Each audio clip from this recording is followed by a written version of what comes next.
আসসালামু আলাইকুম। সঠিক নিয়মে কিভাবে ৬/৭ পেটিকোট কাটিং করবেন তাই থাকছে আজকের ভিডিওতে। এই যে আমি প্রথমে উপরের কোমরের কাপড় কেটে নিয়েছি ৫ ইঞ্চি, ১/২ ইঞ্চি নিয়েছি সেলাইয়ের জন্য। এটা ভাঁজ করলে ২.৫ ইঞ্চি হবে। এখন আমি ওপরে ২.৫ ইঞ্চি রেখে তারপরে লম্বার মাপটি নিয়ে নিয়েছি।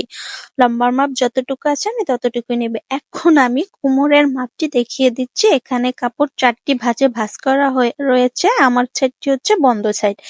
এখন আপনার কোমর যত থাকবে ততটুকু ৬ দিয়ে ভাগ করতে হবে। আমার এখানে ৩৪ ইঞ্চি ছিল, আমি ৬ দিয়ে ভাগ করেছি। আমার হয়েছে ৪ ইঞ্চি থেকে ২ সুতা পরিমাণ বেশি। আমি মোট ৪.৫ ইঞ্চি থেকে একটু বেশি যে এই সাইড থেকে দাগ দিয়ে নিয়েছি। এখন আরেকটি সাইড আমি ওই যে অপর সাইড থেকে দাগ দিয়ে নিয়েছি। এখন আমি এই দাগ অনুযায়ী কাপড়টি কেটে দেব। কারো বুঝতে অসুবিধা হলে কমেন্ট করে জানিয়ে দেবেন, আমি আবার দেখিয়ে দিব। ভিডিওটি ভালো লেগে থাকলে আমার পেজটি ফলো দিয়ে রাখবেন। ইউটিউব থেকে দেখলে চ্যানেলটি সাবস্ক্রাইব করে দিবেন। লাইক, কমেন্ট, শেয়ার করে পাশে থাকবেন। আল্লাহ হাফেজ।